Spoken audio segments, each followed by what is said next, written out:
Hello class of EDUC3065. Today we will identify and analyse our diversity within early childhood.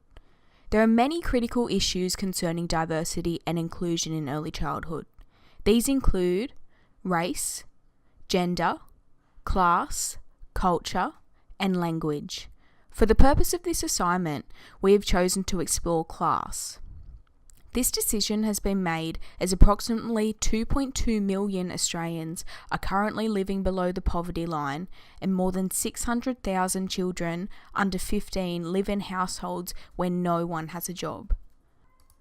The Four Corners documentary Growing Up Poor states that in one of the wealthiest countries on the face of the earth, with an economy that is largely flying high and unemployment is quite low, we still can't crack Australia's significant cycle of poverty. Today we will be exploring the critical issue: how does a difference in socio-economic status affect access to education? So what is socio-economic status?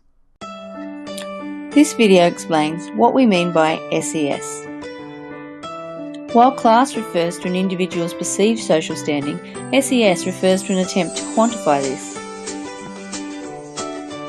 This is done by some measure of their sociological and economic totals to come up with a socio-economic status indicator. SES is usually measured through a combination of education, income and occupation. In Australia, the Australian Bureau of Statistics also include where individuals live in its measurement of SES, because where people reside has an impact on their access to social resources such as medical and transport services. The higher an individual's SES, the better access that individual has to the material and social resources of society, and leaves them better placed to participate in society. Different organisations measure SES in different ways, but all of these measurements represent ways of trying to categorise people so that we can identify who is the most advantaged and who is the least advantaged and most vulnerable in our society.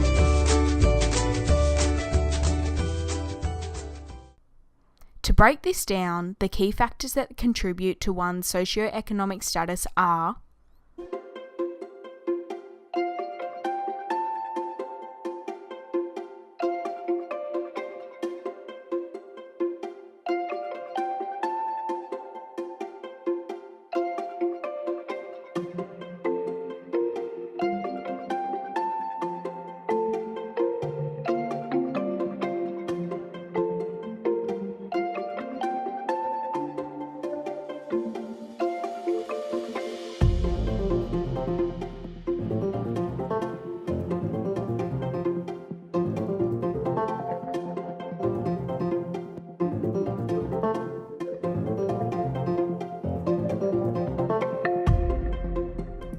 So how would this look as a personal experience? Let's explore the day of two 10-year-old girls, one coming from a lower socio-economic background and one coming from a higher socio-economic background. Dear Diary, my name is Camilla Fitzpatrick and I am 10 years old. This morning, my nanny, Alexandria, woke me up at 7:30 a.m. We sat together at the dining table and had muesli and watched surfers at the beach through the window.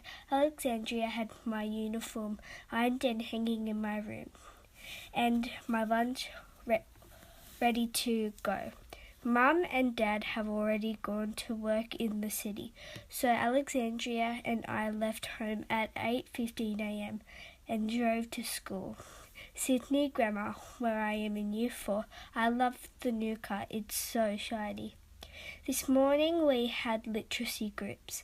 My favourite activities are spelling games on the iPads and writing short stories and emailing them to Mrs. Porter. She loves reading my stories and tells me they are like my mum's when she went to school here. Then we had crunch and sip. I love when Alexandria makes me a big fruit salad and has my water bottle nice and cold. Mum says I have to eat it all up to help me learn. My lunch was really yummy too. I had a salad wrap and cheese and crackers. My favourite. At lunch, I practiced netball shooting with Lucy and Cassandra.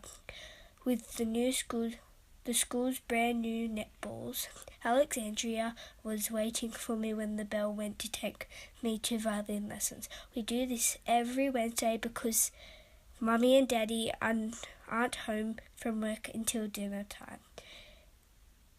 Tomorrow she will take me to Brian. He's my tutor and he helps me to do homework. Alexandria has cooked chow mein for dinner. As soon as Mummy and Daddy walk in the door, we sit at the table and talk about our favourite part of the day. Daddy's favourite part was getting a thank you letter from one of his patients. I'm off to bed now. I have to get lots of sleep so I have energy for my excursion to the Opera House tomorrow. Love, Camilla. Dear Diary, my name is Sally and I am 10. Mum slept in this morning, so we were running late for school. There was no bread, so I had to have a biscuit for breakfast. I grabbed my uniform off the floor and got dressed really quickly. My shirt was still crinkly from yesterday, but Mum said it didn't matter. We missed the bus, so Mummy's friend Karen picked us up, and my brother Sam had to stay home because there wasn't enough room in the car. When I got to school, everyone had started crunch and sip, but I didn't have anything in my lunchbox. When we started maths groups, Mrs. Jones got cranky at me because I kept on looking at the birds outside instead of my book. She doesn't know how hard it is to concentrate. Karen gave me $3 to buy something to eat because Mummy hadn't done the shopping. I chose a sausage roll because it was nice and warm and I forgot my jumper. I couldn't wait to get home. The bus trip took forever. When I got home, I played outside with the kids from next door, my brothers and sisters, until the moon and stars came out. My tummy was grumbling, so my brother cooked me some Easy Mac. I am so tired, and there are only grown-up shows on TV now. Time to go to and squeeze into bed with my sisters. I hope tomorrow is a better day. Love, Sally. So what were the implications for our two 10-year-old students due to their socioeconomic background? One undeniable factor was physical access to school. As you've seen, the low SES student had limited access to transport and low family value of education, contrasting that to the high SES student who had reliable access to transport and education was a key priority in their family. Another implication was students accessing what the schools are actually providing. So we've seen in low SES background, the student had limited access to quality resources at school and at home, unexperienced educators, and malnutrition. Whereas the high SES student had excessive resources in the classroom and at home, experienced educators, and nutrition was a high priority. Question time. Where do you think Sally and Camilla will likely be at age 20 if their circumstances remain exactly the same? Transport. Transport is an inequity that contributes to the segregation of high and low socioeconomic students in Australian schools. Although often overlooked, the physical act of getting to school can often be the most challenging hurdle of a child from a low socioeconomic family, as seen in Sally's diary entry. This is known as transport disadvantage and involves families not being able to get where they need to go. Families living in rural and remote areas often have limited access to public transport, and families who have access to public transport cannot always afford it without further financial stress within the family. The Australian government has developed the School Student Transport Scheme to address this inequity where possible. This scheme provides free or subsidised travel from the family home to school on an approved bus, ferry, and/or rail services, and also provides subsidies for travel to and from school in a private vehicle in locations where public transport is not available. Family values. Students come to school with a vast disparity of home backgrounds, and generally those students with good family resources have better experiences of education than those who are lacking from adequate life resources. This can affect the value of education held by the parents or caregivers, ultimately impacting how their child experiences schooling. The extent of parents or caregivers' involvement and support in the education process has been demonstrated in this diary entry to be significant.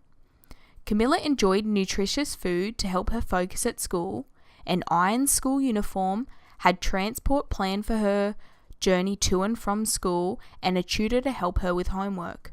Sally had no nutritious food, no prepared uniform, or transport. It is clear to see the family values of schooling here and how this affects both students' daily experience of education. Resources. Access to educational resources is a key factor that contributes to the success or failure of students as they progress through school. As you can see from the diary entries, both students had very different opportunities with accessing quality educational resources at home and at school. Camilla was immersed in a resource-rich environment where there was internet, iPads, new netballs, violins, and a tutor. The only resource that was mentioned in Sally's diary entry was a book at school. Parrott and Budge, 2016, wrote the Edutopia article, How Does Poverty Influence Learning?, exploring the major implications of learning for a low socioeconomic students. Material resources was a significant factor that disadvantaged low SES students' learning. They stated that poverty often places constraints on the family's ability to provide material resources for their children. For example, they may have limited access to high-quality daycare, limited access to before or after school care, and limited physical space in their homes to create a private or quiet environment conducive to study. They may not own a computer or have the fiscal resources necessary to complete out-of-class projects. This was evident in Sally's diary entry, however not Camilla's, highlighting the large disparity of accessible resources between SES groups. Our most needy students often have the least prepared and experienced teachers. There are many documented studies and cases that explore the concept of less experienced educators working in lower SES schools and more experienced educators being employed in higher SES schools. This is seen in Sally's case, where her teacher is angered by her being distracted instead of finding the root of the problem. Contrasting this to Camilla's teacher, who constantly provides outside school learning and feedback via email. In the media article, low SES and minority students more likely to have inexperienced teachers, how to address this challenge. Summers discusses the present effect of more inexperienced teachers being employed in lower SES schools and its negative impact. Summers puts forth a solution of a teacher induction program to ensure all educators are equipped and have the experience to correctly educate in lower socioeconomic schools. Question time. What can educators and teachers do to intervene and create positive outcomes for Sally? Nutrition is the process of providing or obtaining the food necessary for health and growth. As you've seen in the diary entries, both students receive different access to nutrition. One who obtained sufficient nutrients such as fruit salad and salad wraps, and another who had a biscuit for breakfast, nothing in their lunchbox, a sausage roll, and Easy Mac. Furthermore, having access and obtaining proper nutrition is vital to maximising brain function and enhancing learning. According to the State Government of Victoria, 1 in 7 children arrive to school without eating breakfast. This is significantly detrimental to their learning and attendance. Eating breakfast helps students to eliminate or reduce stomach pain, headaches, muscle tension, and fatigue, which all lead to an interference with learning. Providing low SES children with nutritious foods has been a concern for hundreds of years. However, currently, there are schools across Australia that provide breakfast programs. Foodbank held a breakfast party today to celebrate the 400th school to join its program to feed school kids. The charity provides 70,000 breakfasts to hungry children every week. Alice Pooley explains. Free food and sporting stars. There you go. Thank you. Have a good day. It was an exciting morning for young students at Kinross Primary. Look. This is what's called the Breakfast Club. It's run by Foodbank WA so that no kids go to school hungry. Today's celebrations were to mark Kinross becoming the 400th WA school to join up. Mother Taya Ray started the initiative here and says the response has been overwhelming. Last week we had 56 kids, so word's getting out there, the kids love it. West Coast Eagles star Shannon Hearn and Wildcats Damien Martin are behind the cause. Today they were swamped by young supporters.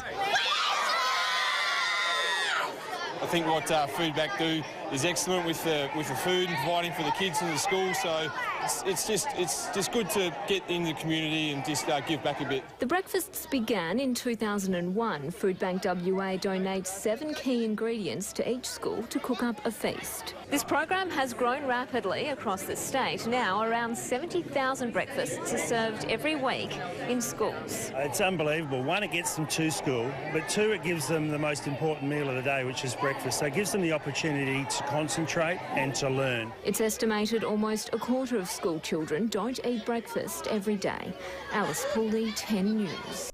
This is beneficial for children's education and learning as it allows them to make the right food choices and develop positive eating habits to support optimal functioning of the brain. Wolf, Berkman and Strang, 2000, further acknowledges the importance of nutrition by highlighting that children who eat breakfast retrieve information more quickly and accurately, making fewer errors in problem-solving activities and concentrate better and perform more complex tasks. Additionally, malnutrition resulted in a concentrated impairment and a general slowing in the rate of development of all cognitive processes. It can be concluded that the performance possibilities of children are very dependent upon their health and well-being. Minds that have been given proper nutrition will perform better on tests and general classroom tasks. So what can we do about this? With physical access to school, the strategy of Opal cards have been employed by the Department of Education, which provides free transport for students that can access buses, ferries, and trains. We could also implement a school design carpooling system, a roster where the parents have different days carpooling students to school. Another strategy for physical access to school could be running free workshops on the importance of education, how important it is to physically get to school, strategies for students accessing what schools are providing. A strategy that's already employed for students accessing what schools providing is a breakfast club to ensure all students have the correct nutrition before starting the school day. Another strategy would be buddy schooling, where schools form an alliance of sharing iPads, laptops, and teaching resources. Question time. Will this generation of Australia's children be given more to hope for than their parents? Thank you for listening and watching Class of EDUC3065.